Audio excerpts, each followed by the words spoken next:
It's really the ultimate experience. It's a culmination of so much hard work.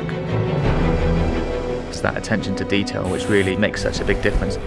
The drama, the tactics, the excitement, the strategy, we really have got to the heart of the sport.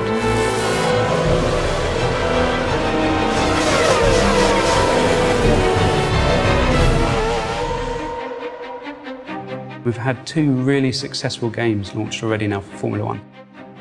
When you're evaluating what to do in the next instalment, you really want to improve on everything that's there. The aim for the 2012 game is to make more of a complete F1 experience. At the start of the game now, we've got the Young Drivers Test. It's a real test that exists in real life. It's set in Abu Dhabi in 2011, and you get a chance to drive either the Red Bull, the Ferrari or the McLaren. It really gives those up-and-coming drivers track time to really kind of showcase their talents, and it's wonderful that we're able to copy the elements that happen on those real young driver test sessions in the Formula 1 2012 game. I remember my first test was with Red Bull Racing at the end of 2007. And you know, even 3 years later, the people who ran me at the test still remember the job that you did, you know, so the first impression really is important. People still talk about the first time Lewis tested at Silverstone for McLaren, and you know, so it is a hugely important day for a racing driver. I think Codemasters have done a super job giving regular people a proper insight into what a Grand Prix car is like. The hot lap videos, you see these kind of things on TV all the time, and we're using Anthony Davidson, an ex-Formula 1 driver. And he's really just directing you on what makes a good lap.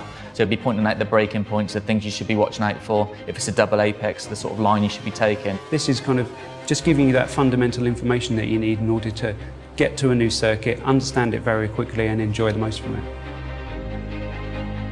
Formula 1 games are very fast, they always have been in the past, but what we've tried to do is enable the player to drive consistently.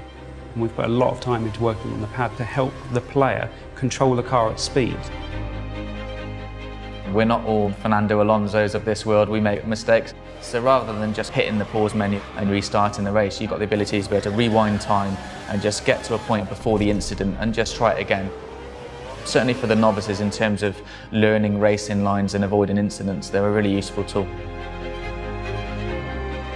The thing that differentiates Formula 1 from all other motorsports is the strategy element.